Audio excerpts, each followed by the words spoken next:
वासुदेव श्री कृष्ण ने महाभारत के दौरान कुरुक्षेत्र में अर्जुन को गीता का उपदेश दिया था। यह हम सभी जानते हैं, लेकिन क्या आपको ये पता है कि गीता का उपदेश मुरलीधर इससे पहले भी दे चुके थे। यही नहीं, उनके अलावा भी कई बार गीता का ज्ञान दिया जा चुका है। तो आइए जानते हैं कि गीता के उपदेश का यह लाभ अर्जुन से पहले किसे मिला, साथ ही कब किसने और किसे गीता का यह ज्ञान दिया है। अर्जुन से पहले कन्हैया ने इन्हें दिया था। गीता ज्ञान कथा के अनुसार जब भगवान श्री कृष्ण अर्जुन को गीता का उपदेश दे रहे हैं, तब उन्होंने ये भी बोला था कि ये उपदेश पहले वे सूर्यदेव को दे चुके हैं। तब अर्जुन ने आश्चर्य व्यक्त करते हुए कहा था कि सूर्यदेव तो प्राचीन देवता है, तो आप सूर्यदेव को ये उपदेश पहले कैसे दे सकते हैं।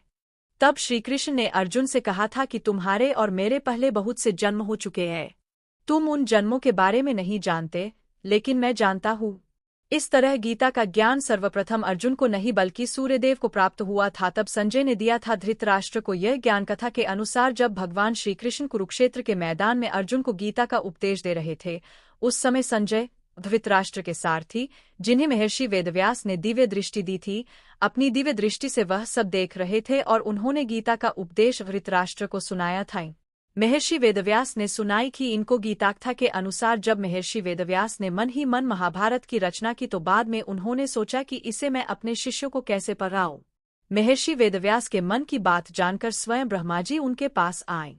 तब महर्षि ने उन्हें महाभारत ग्रंथ की रचना के बारे में बताया और कहा कि इस पृथ्वी पर इसे लिखने वाला कोई नहीं है।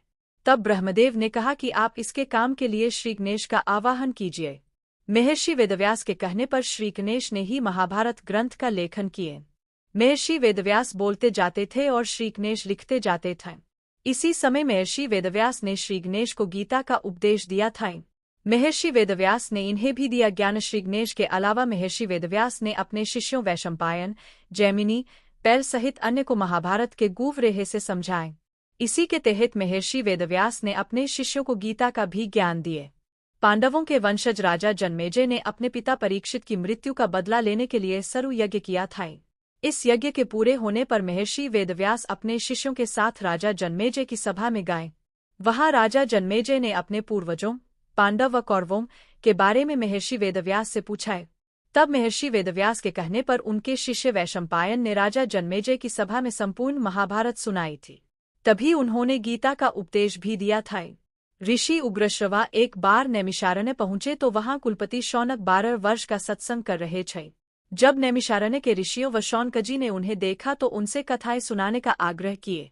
तब उग्रश्रवा ने कहा कि मैंने राजा जन्मेजय के दरबार में ऋषि वैशंपायन के मुख से महाभारत की विचित्र कथा सुनी है, वही मैं आप लोगों को सुनाता हूँ। इस तरह ऋषि उग्रश्रवा ने शौनकजी के साथ साथ नैमिषारण्य में उपस्थित तपस्वियों को महाभारत की कथा सुनाई। तभी उन्होंने गीता का भी उपदेश दिया था।